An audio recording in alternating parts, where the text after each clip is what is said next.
حضرت باعزید بستامی کہتے ہیں کہ میں نے اپنی ماں کے آگے ہاتھ جوڑے، میں نے کہا امی تجھے راضی کروں یا رب کو راضی کروں؟ تو اپنے حق مجھے معاف کر دے، اللہ کو میں راضی کر لیتا ہوں۔ ماں نے کہا جاؤ پتر میں اجازت دیتی ہوں۔ گئے جنگلوں میں ذکر و فکر میں لگے رہے، تنہائی میں اس کو یاد کرتے رہے، دن رات ذکر کے چراغ روشن رکھے۔ 12 سال گزر گئے حق کی تلاش میں۔ ایک دن واپس بستام کے قریب سے گزر رہے تھے، خیال آیا چلتے چلتے ماں کو سلام کر جاؤں۔ دروازے کو دستک دینے لگے تو اس خیال نے ہاتھ روک لیا کہ ساری زندگی ماں کو سکھ تو دیا کوئی نہیں، اب دکھ بھی کیوں دینے لگے ہو؟ رات کا ایک پہر بیت گیا ہے، سردیوں کی لمبی رات ہے، ماں بستر میں لیٹی ہوگی، تیرے لیے اٹھے گی، دروازہ کھولے گی۔ دروازے کے ساتھ ہی لگ کے بیٹھ گئے اور ساری رات کاٹ دی، اس خیال سے کہ ماں کو تکلیف نہ ہو۔ جب سحری کا وقت ہوا تو اندر سے جو نالی آتی تھی اس نالی سے پانی آیا، سمجھ گئے میری ماں تہجد کے لیے اٹھی ہے اور وضو کا پانی ہے، تو فوراً دروازے پہ دستک دی۔ اندر سے آواز آئی بیٹا باعزید میں ابھی آئی۔ مائیں بیٹوں کے دستک کے انداز سے جان لیتی ہیں یہ کس بیٹے کے ہاتھوں کا لمس ہے۔ 12 سال کے بعد آئے، دستک دی، کہا بیٹا باعزید میں ابھی آئی۔ ماں کی تو نگاہیں ہی دروازے پہ رہتی ہیں۔ اللہ اکبر۔ کہتے ہیں کہ ماں نے دروازہ کھولا، 12 سال جنگلوں کی خاک چھانتے بیت گئی تھی، پراگندہ صورت، بکھرے ہوئے بال، پھٹے ہوئے کپڑے۔ میری ماں کی جب نگاہ میرے پہ پڑی تو اس کی چشمان سے موٹے موٹے آنسو ٹپکنے لگے اور اس نے ایسے ہاتھ پھیلا کے کہا مالک میرا بیٹا باعزید تیری طلب میں نکلا تھا، تو نے ابھی تک اسے اپنا قرب نہیں دیا۔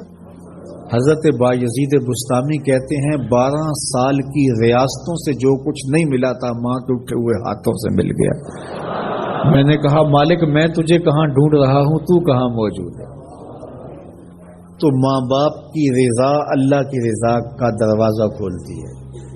جن لوگوں کے ماں باپ ناراض ہیں اور وہ جا کے پیر صاحب کی خدمت کرتے ہیں اور میاں ماں کے قدم چومو، باپ کی ٹانگیں دباؤ، ان کی خدمت کرو، تمہارے پہلے مرشد وہ ہیں، ان کو راضی کرو، پھر کسی شیخ کامل کی صحبت میں آنا، دیکھو کیسے دل کی بند کھڑکیاں کھلتی ہیں۔ ایک مرشد تو ناراض کر رہا ہے اور دوسرے مرشد سے تمہیں کیا ملے گا؟ تو راستہ یہیں سے کھلے گا۔ والدین کو کبھی ناراض نہ کرو، والدین کو کبھی دکھ نہ دو، والدین کو کبھی تکلیف نہ پہنچاؤ، اور والدین کو بھی چاہیے کہ اپنی اولاد کو اپنا نافرمان نہ بنائے۔ ایک بزرگ فرماتے ہیں کہ مجھے برابر 30 سال ہو گئے ہیں کہ میں اپنی اولاد کو کوئی حکم ہی نہیں دیا، کوئی حکم نہیں دیا۔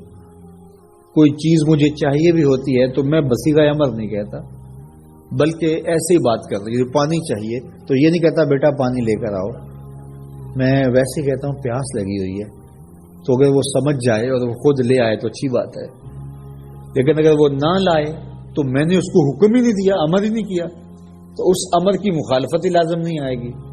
تو کہا 30 سال برابر گزر گئے ہیں، میں نے اپنی اولاد کو حکم نہیں دیا کہ کہیں وہ میری نافرمان نہ ہو جائے، چونکہ اگر وہ نافرمان ہو گئی پلے کچھ نہیں رہے گا۔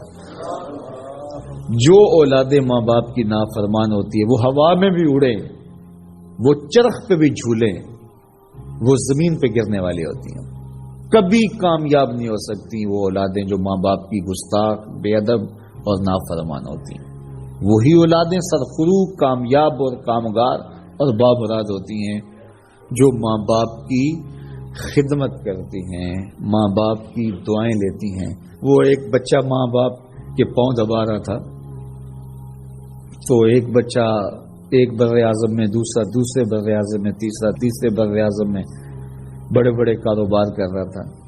تو کوئی اس کا دوست ملنے آیا، اس نے کہا کہ اس نکمے کو بھی کہیں بھیج دو، فلاں جو ہے وہ یورپ میں ہے، فلاں امریکہ میں ہے، وہاں اتنی بڑی کمپنی اس نے کھولی ہوئی ہے، اس نکمے کو یہاں بٹھایا، اس کو بھیج دو، یہ تو نکمہ کسی کام کا نہیں۔ کہا یہ نکمہ ہی تو میرے کام آ رہا ہے، کہ نکمہ ہی تو میرے کام آ رہا ہے۔ تو اولاد خوش نصیب ہے کہ اپنے ماں باپ کی خدمت کرے، اور ان کے ساتھ حسن سلوک کرے۔